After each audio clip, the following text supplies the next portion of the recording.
all gathered to celebrate Mom's 60th birthday. I stood near the bookshelf, nursing a glass of water, watching my sister Amber work the crowd like a seasoned politician. She touched arms, laughed at jokes, transitioned seamlessly between conversations. I'd been at the party for 40 minutes and had spoken to exactly 3 people before they got pulled away by someone more interesting. "There's Claire," I heard Aunt Carol say, not quite quietly enough. "Still hiding by the bookshelf. She's always been like that, brilliant girl but can't handle social situations." "It's a shame," Uncle Richard added. "Such a pretty girl but she just doesn't know how to connect with people. Amber got all the social skills." As if on cue, Amber's laugh rang out across the room.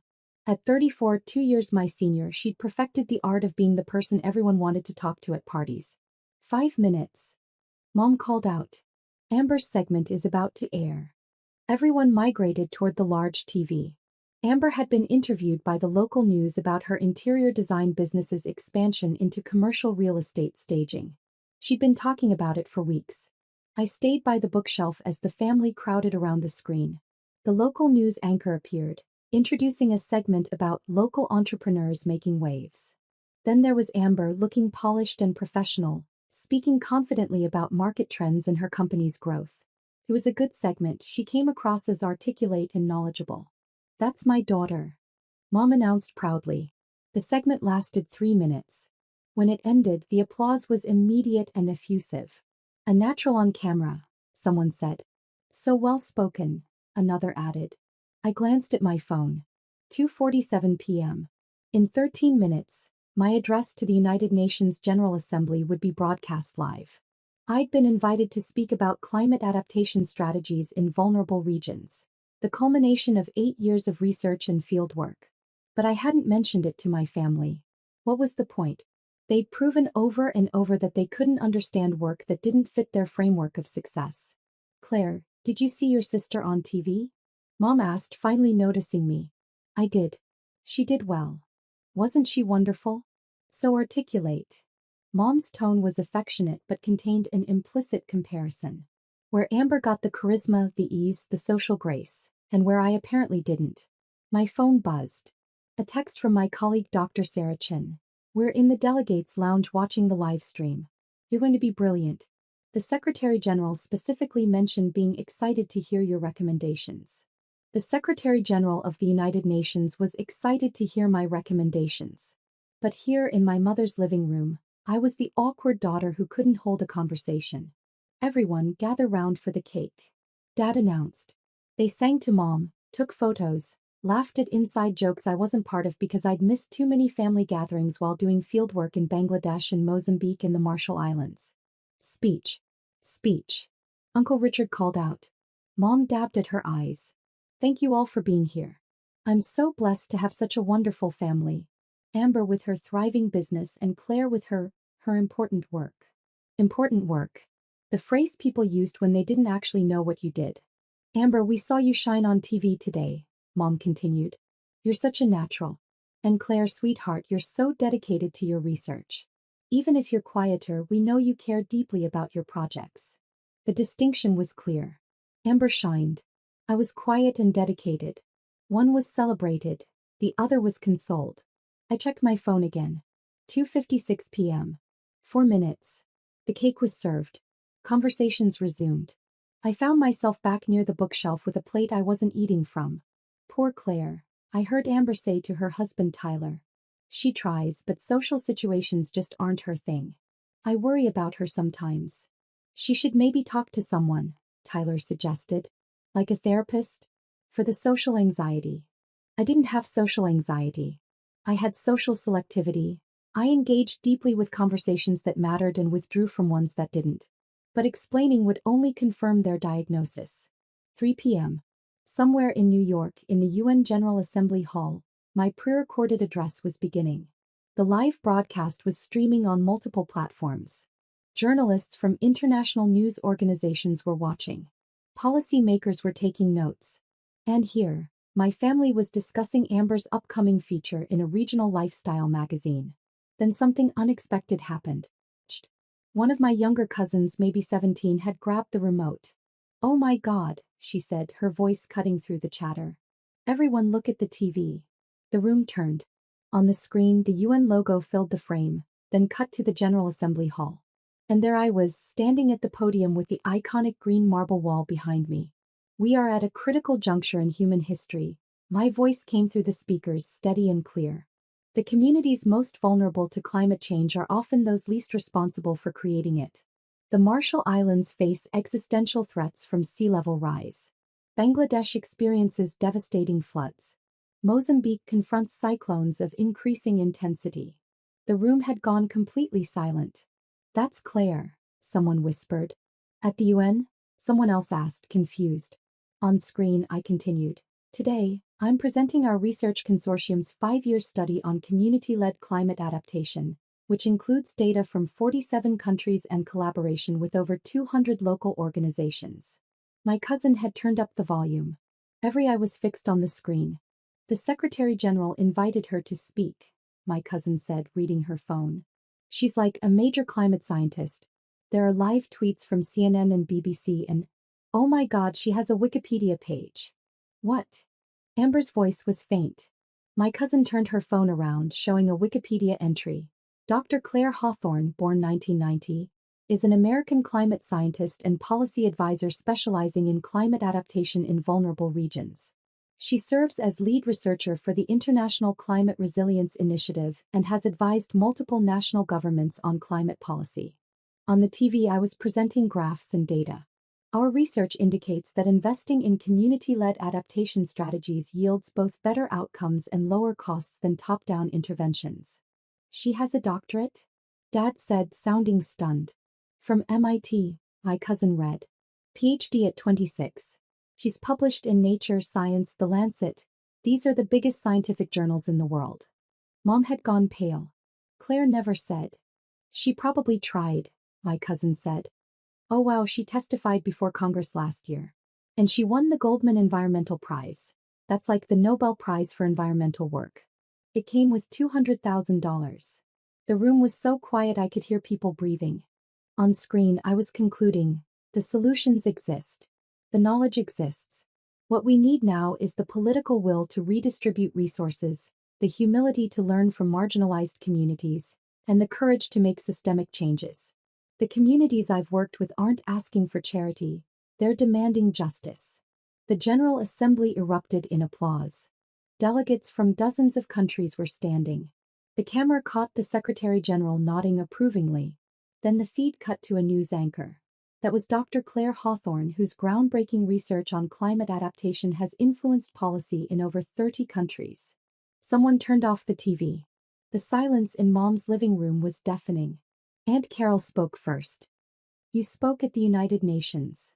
"Yes. And you didn't think to mention this?" There was an edge to her voice. Embarrassment at being caught dismissing someone so accomplished. "I did mention it. At Easter, I said I was preparing for a major international address. Dad asked if I was still doing that climate stuff, and changed the subject to the basketball playoffs." Dad's face flushed. "I didn't realize you meant the UN." I said, "International address on climate policy. What else would that mean?" Mom sat down heavily. "You have a doctorate from MIT. I mentioned my graduation. You were supposed to come, but Amber had a business launch party the same weekend. You said I'd understand. But you never said it was from MIT, Mom protested. "I did. You said, 'That's nice, dear,' and asked if I was dating anyone." Amber had been silent, but now she found her voice. "You let us think you were just doing research. Like a hobby." "I am doing research. It's my career. I've tried to explain my work at probably 24 family gatherings. Every time eyes glazed over or someone changed the subject." "But the UN," Uncle Richard said. "You addressed the United Nations General Assembly." "Today, yes. I've also presented to the European Parliament, advised the African Union, and consulted with ASEAN on regional climate policy." My cousin was still on her phone. "She's trending on Twitter. There are like 50,000 tweets about her speech." 50,000, Amber repeated numbly. "And she's giving a TED Talk next month. Already sold out, 5,000 seats." Mom looked at me with an expression I'd never seen before, something between awe and regret. "Why didn't you make us understand?" "How?" The question came out sharper than intended.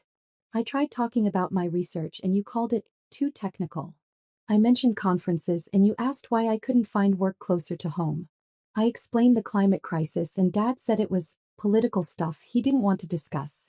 What was I supposed to do? Force you to care? We do care, Mom said. You care now because you saw it on TV. Because other people validated it. But it was boring or awkward or too complicated. Her TED Talk from 2 years ago has 12 million views, Tyler said, reading his phone. 12 million, someone echoed. And she's been on CNN, BBC, fact landed like a small explosion. My family was discovering my entire professional life through the internet because they'd never bothered to ask. You called me socially awkward, I said quietly, looking at Amber. 30 minutes ago you told Tyler I should see a therapist. But I've given keynote addresses to thousands of people. I've negotiated with government ministers. I've done media interviews in 4 languages. I'm not socially awkward. I'm selective about where I invest my energy. I didn't mean, Amber started. You did mean it. You've always meant it. I'm the quiet one, the awkward one, the one who can't work a room like you can. You used that narrative to dismiss everything I've accomplished. Mom was crying now. I'm so sorry, sweetheart. You've been human. You valued what you understood. Amber's local news segment made sense to you. My work was too abstract, too global. But you're brilliant, Dad said, his voice thick. We just couldn't see it. You could have if you'd looked. I sent you my articles. You never read them. I invited you to public lectures. You were always busy. Every time I mentioned awards or grants, the conversation moved on within 30 seconds. My phone buzzed continuously. Messages from colleagues, journalists requesting interviews, organizations inviting me to speak. What do we do now? Mom asked. That's up to you. You can keep viewing me as the awkward daughter who can't hold a conversation. Or you can start seeing who I actually am. We want to see you, Amber said. The real you. I'm so sorry, Claire. Your work matters too, I said. Interior design has value. You help people create beautiful spaces. That's legitimate. But I made you feel small for doing world-changing research. You made me feel different. I learned to be okay with that.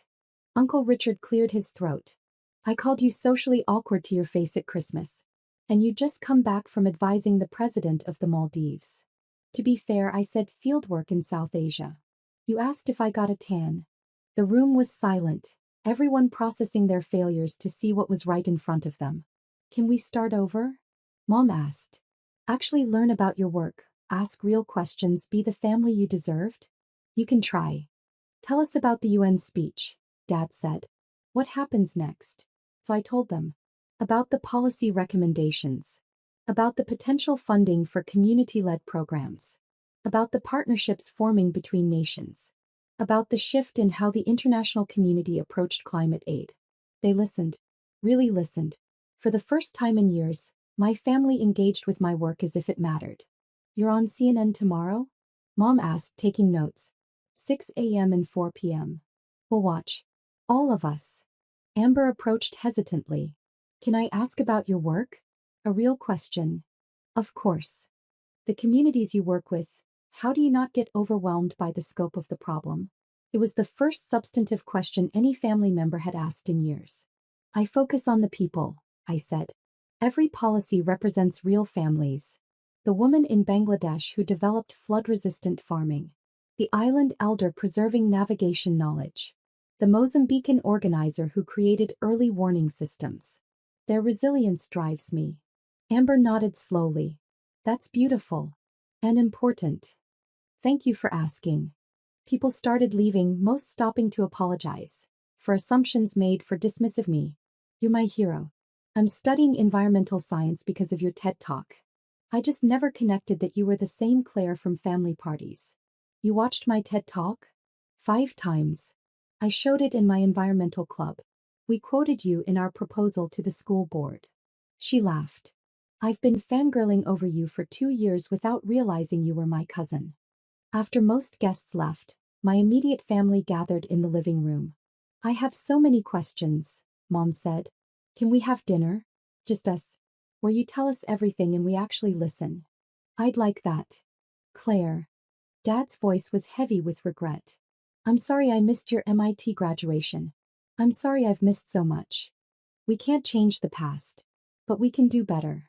Amber sat beside me. You're not socially awkward. You're focused. You're brilliant. You're literally changing the world while I'm picking out throw pillows. Your work matters, I insisted. Just because mine is global doesn't make it more valuable. The world needs both of us. Maybe. But I need to stop measuring success by social performance and start recognizing substance. As I drove home, my phone continued buzzing. The UN speech had reached millions.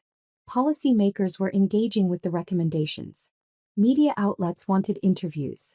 But the messages that mattered most were from my family. Dad sending links to articles about my work. Mom asking for my TED Talk link. Amber requesting a call to discuss sustainability practices for her business. They were trying. Finally, actually trying. The television had changed itself. Or rather, my cousin had changed it, recognizing something important and forcing everyone to pay attention. I wasn't the socially awkward daughter who couldn't hold a conversation. I was a climate scientist addressing the United Nations, influencing international policy, amplifying marginalized voices. My family just needed the world to tell them what I'd been showing them all along. And maybe, finally,